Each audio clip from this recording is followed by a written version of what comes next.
ಅನ್ನದಾತ ಸುಖೀಭವ ಕಾರ್ಯಕ್ರಮದ ಸಮಸ್ತ ವೀಕ್ಷಕರಿಗೆ ಈ ವಾರದ ರೆಟ್ರೋ ಟು ಮೆಟ್ರೋ ಕಾರ್ಯಕ್ರಮಕ್ಕೆ ಸ್ವಾಗತ ಸುಸ್ವಾಗತ. ಇದು ಜರ್ನಿ ಆಫ್ ಕನ್ನಡ ಸಿನಿಮಾ.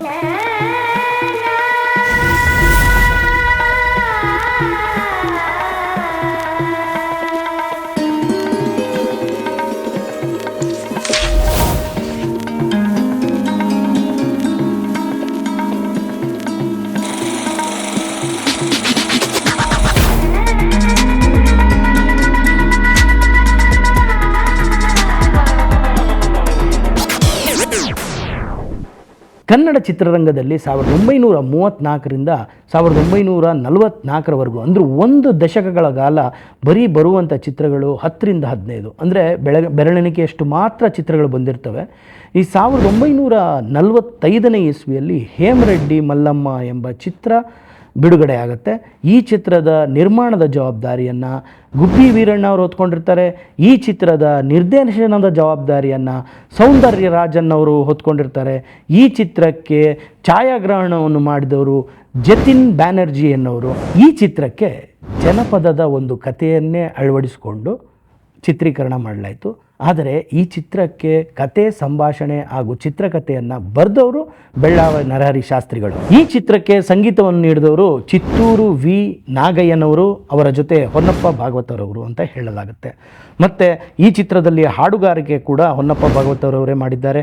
ಜೊತೆಗೆ ಬಿ ಜಯಮ್ಮ ಅವರು ಕೂಡ ಹಾಡುಗಾರಿಕೆ ಮಾಡಿದ್ದಾರೆ ಅಂತ ಹೇಳಲಾಗುತ್ತೆ. ಈ ಚಿತ್ರಕ್ಕೆ ಬ್ಯಾನರ್ ಬಂದು ಗುಬ್ಬಿ ಶ್ರೀ ಚನ್ನಬಸವೇಶ್ವರ ಫಿಲ್ಮ್ಸ್ ಎಂಬ ಸಂಸ್ಥೆ. ಈ ಚಿತ್ರದ ಮುಖ್ಯ ಭೂಮಿಕೆಯಲ್ಲಿ ಗುಬ್ಬಿ ವೀರಣ್ಣವರು, ಬಿ ಜಯಮ್ಮ ಅವರು ಮತ್ತು ಸಿ ಬಿ ಮಲ್ಲಪ್ಪ ಅವರು, ಅವರ ಜೊತೆಗೆ ಸೀತಾರಾಮ್ ಶಾಸ್ತ್ರಿಗಳು ಅವರ ಡೆಬ್ಯೂನ ಈ ಚಿತ್ರದ ಮೂಲಕ ಮಾಡ್ತಾರೆ ಅಂತ ಹೇಳಲಾಗಿದೆ. ಈ ಕತೆ ಮಹಾನ್ ಸಾಧ್ವಿ ಮಲ್ಲಮ್ಮ ಅಂದರೆ ಮಹಾನ್ ಶಿವಭಕ್ತೆ ಮಲ್ಲಮ್ಮನ ಬಗ್ಗೆ. ಅವಳ ಗಂಡ ಮೂಢನಾಗಿರ್ತಾನೆ. ಅವಳ ಅತ್ತೆ ತುಂಬ ಕಿರುಕುಳ ಕೊಡ್ತಾ ಇರ್ತಾಳೆ. ಗಂಡ ಮೂಢನಾಗಿದ್ದರೂ ಅತ್ತೆ ಕಿರುಕುಳನ್ನು ಸಹಿಸಿಕೊಂಡು ಕೂಡ ಶಿವಭಕ್ತಿಯಲ್ಲಿ ತಲ್ಲೀನಳಾಗಿ ಅವಳು ಶಿವನ ಆರಾಧನೆಯನ್ನು ಮಾಡ್ತಾ ಇರ್ತಾಳೆ. ಶಿವನ ಕೃಪೆಯಿಂದ ಅವಳಿಗೆ ಒಳಿತಾಗುತ್ತೆ. ಅಂದರೆ ಗಂಡ ಜ್ಞಾನಿ ಆಗ್ತಾನೆ, ಅತ್ತೆಗೆ ಸದ್ಬುದ್ಧಿ ಬರುತ್ತೆ, ಎಲ್ಲ ಒಳ್ಳೆಯದಾಗತ್ತೆ. ಆ ಜನಪದ ಕಥೆಗಳಲ್ಲಿ ಏನು ಸಾರವನ್ನು ಸಾರಿತ್ತೋ ಅದೇ ಈ ಚಿತ್ರದ ಮೂಲಕ ತಗೊಂಡು ಬರ್ತಾರೆ. ಈ ಚಿತ್ರದ ವಿಶೇಷತೆ ಏನು ಅಂದರೆ, ಈ ಚಿತ್ರ 1945ರಲ್ಲಿ ತೆರೆ ಕಾಣುತ್ತೆ. ತೆರೆ ಕಂಡಾದಮೇಲೆ ಗುಬ್ಬಿ ವೀರಣ್ಣವರು ಇದರ ನಿರ್ಮಾಪಕರಾಗಿರ್ತಾರೆ. ಆದರೆ ಬಿಡುಗಡೆಯ ಸಮಯದಲ್ಲಿ ಈ ಚಿತ್ರವನ್ನು ಶಂಕರ್ ಸಿಂಗ್ ಎಂಬುವರು ಮತ್ತು ವಿಠಲಾಚಾರಿ ಎಂಬುವರು ಡಿಸ್ಟ್ರಿಬ್ಯೂಷನ್ ಲೆಕ್ಕದಲ್ಲಿ ಅಂತ ತೊಗೊಳ್ಳೋಣ, ಅದನ್ನ ಏನು ಅಂದರೆ ಅದನ್ನ ಒಂದು ಬಾಡಿಗೆಗೆ ಅಂತ ತೊಗೊಳ್ತಾರೆ. ಬಾಡಿಗೆಗೆ ಅಂತ ತೊಗೊಂಡು ಆ ಚಿತ್ರವನ್ನು ವಿತರಣೆ ಮಾಡಿ ಅಪಾರವಾದಂಥ ಲಾಭವನ್ನು ಕಂಡ್ರು ಅಂತ ನಮಗೆ ಮೂಲಗಳ ಪ್ರಕಾರ ತಿಳಿದು ಬಂದಿದೆ. ಈ ಚಿತ್ರದಲ್ಲಿ ಪ್ರಾಮುಖ್ಯ ಒಂದು ಪಾತ್ರವನ್ನು ವಹಿಸೋದು ಅಂದರೆ 3 ಹಾಡುಗಳು.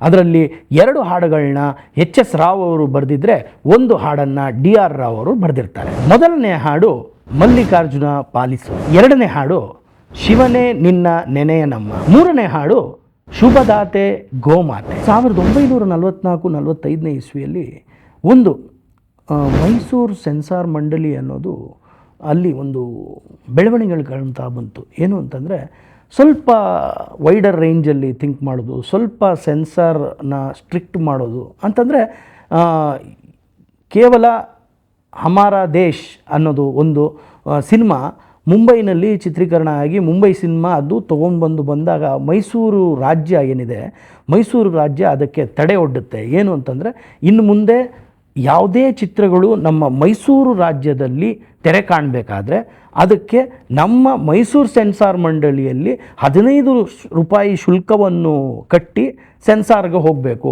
ಇದು ಬ್ರಿಟಿಷ್ ಆಡಳಿತ ಸೆನ್ಸಾರ್ ಮಂಡಳಿಯಿಂದ ಮಾತ್ರ ಸೆನ್ಸಾರ್ ಆದರೆ ಸಾಲಲ್ಲ, ಇಲ್ಲಿ ನಮ್ಮ ಮೈಸೂರು ಸೆನ್ಸಾರ್ ಮಂಡಳಿಯಲ್ಲೂ ಕೂಡ ಸೆನ್ಸಾರ್ ಆಗಬೇಕು ಅಂತ. ಯಾಕೆ ಅಂದರೆ ಇಲ್ಲಿ 3 ಚಿತ್ರಗಳು ಅಂದರೆ ಚುಂಚುಲಕ್ಷ್ಮಿ, ಭ್ರಾತೃಹರಿ ಮತ್ತು ಪೃಥ್ವಿ ವಲ್ಲಭ ಅನ್ನೋ ಚಿತ್ರಗಳಲ್ಲಿ ಕೆಲವು ಆಕ್ಷೇಪಣೆಗೆ ಒಳಗಾಗುವಂಥ ವಿಷಯಗಳಾಗುತ್ತೆ.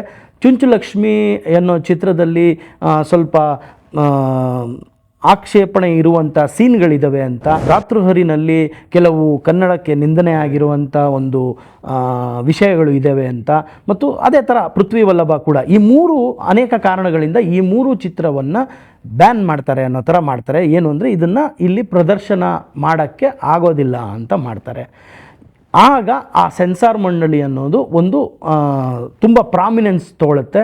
ಏನು ಅಂದರೆ ಆ 1944-45 ಟೈಮಲ್ಲಿ 15 ರೂಪಾಯಿ ಶುಲ್ಕ ಕೊಟ್ಟು ಸೆನ್ಸಾರ್ ಮಾಡಿಸ್ಕೊಳ್ಳೇಬೇಕು ಮೈಸೂರು ರಾಜ್ಯದಲ್ಲಿ ತೆರೆ ಕಾಣುವಂಥ ಚಿತ್ರಗಳಿಗೆ. ಸಿನಿಮಾಟೋಗ್ರಾಫರ್ಸ್ ಆ್ಯಕ್ಟ್ ಪ್ರಕಾರ ನೀವು ಇಲ್ಲಿ ಸೆನ್ಸಾರ್ ಮಾಡಿಸ್ಕೊಳ್ಳೇಬೇಕು, ಸೆನ್ಸಾರ್ ಮಾಡಿ ಆ ಸಿನಿಮಾನ ತೊಗೊಂಬರಬೇಕು ಅಂತ ಹೇಳಲಾಗುತ್ತೆ. ಈ ಮೂಲಕ ಜೋಯಿಸರು ವಾದಗಳನ್ನು ಮಾಡಿ ಅನೇಕ ವಿಷಯಗಳನ್ನ ಮೈಸೂರು ರಾಜ್ಯ ಸರ್ಕಾರದ ಮುಂದೆ ತರ್ತಾರೆ.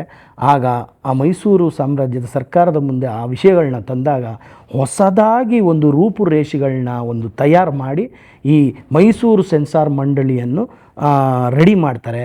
ಅದು ಜುಲೈ 1ನೇ ತಾರೀಕು 1944ನೇ ಇಸ್ವಿನಲ್ಲಿ ಹೊಸ ರೂಪುರೇಷೆಗಳೊಂದಿಗೆ ಸೆನ್ಸಾರ್ ಮಂಡಳಿ ಮುಂದೆ ನಡೀತಾ ಹೋಗಿ. ಈ ವಾರ ಹೇಮರೆಡ್ಡಿ ಮಲ್ಲಮ್ಮ ಎಂಬ ಚಿತ್ರದ ಬಗ್ಗೆ ಮಾತಾಡಿದ್ವಿ. ಬರೋ ವಾರ ಮತ್ತೊಂದು ಚಿತ್ರದ ಜೊತೆ ನಿಮ್ಮ ಮುಂದೆ ಬರ್ತೀನಿ. ಅಲ್ಲಿ ತನಕ ಸ್ಟೇ ಟ್ಯೂನ್ಡ್.